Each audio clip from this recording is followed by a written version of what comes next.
और अब देखते हैं चीन की एक और हड़प चाल जिसके 22 देश शिकार हैं। इनमें से एक देश ऐसा है जिसके एक द्वीप पर चीन की गिद्ध की नजर है, जिसे वो कई दशकों से हड़पना चाहता है। लेकिन अब उस मुल्क ने चीन के खिलाफ आर पार की ठान ली, आखिरी चेतावनी दे दी है। आखिर वो कौन सा देश है, देखिए हमारे खास सेगमेंट चीन की हड़प चाल में।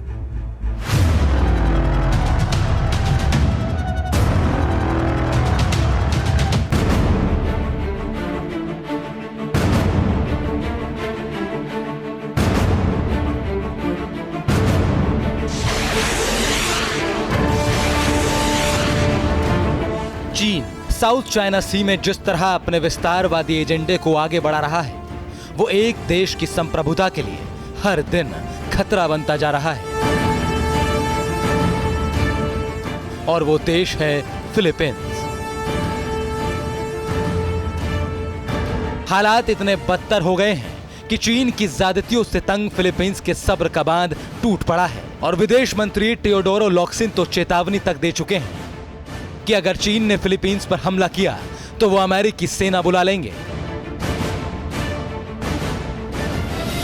ताजा हालात ये हैं कि फिलीपींस को आशंका है कि चीनी सेना उसके नौसैनिक जहाजों पर हमला कर सकती है और इस स्थिति में सिर्फ अमेरिका पर फिलीपींस की उम्मीद टिकी है।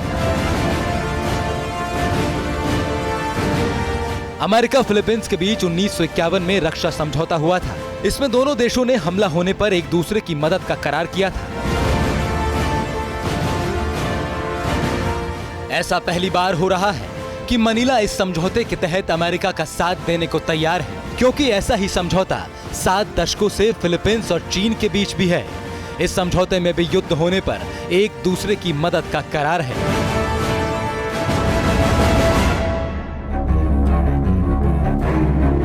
लेकिन जमीन खोर जिनपिंग के लिए कोई समझौता मायने नहीं रखता। जिनपिंग का एक ही एजेंडा है, एक ही चाल है और वो है हड़प चाल। चीन की नजर फिलीपींस के थिटू आइलैंड पर है।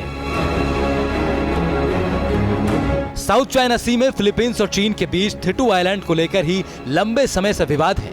थिटू आइलैंड को चीन अपना हिस्सा बताता है, जबकि इंटरनेशनल ट्रिब्यूनल ने भी 2016 में थिटू आइलैंड को फिलीपींस का ही हिस्सा माना था। बावजूद इसके चीन की नेवी फिलीपींस के मछुआरों को इस समुद्री क्षेत्र में आने से रोकती है, धमकाती है। फिलीपींस जानता है कि सैन्य और आर्थिक शक्ति के मामले में वो चीन के सामने कुछ भी नहीं, लेकिन देश की संप्रभुता बचाने के लिए वो चीन के सामने डट कर खड़ा है। न्यूज़ टॉप 9 रोज सुबह 7 बजे और शाम 7 बजे सिर्फ TV9 भारतवर्ष पर।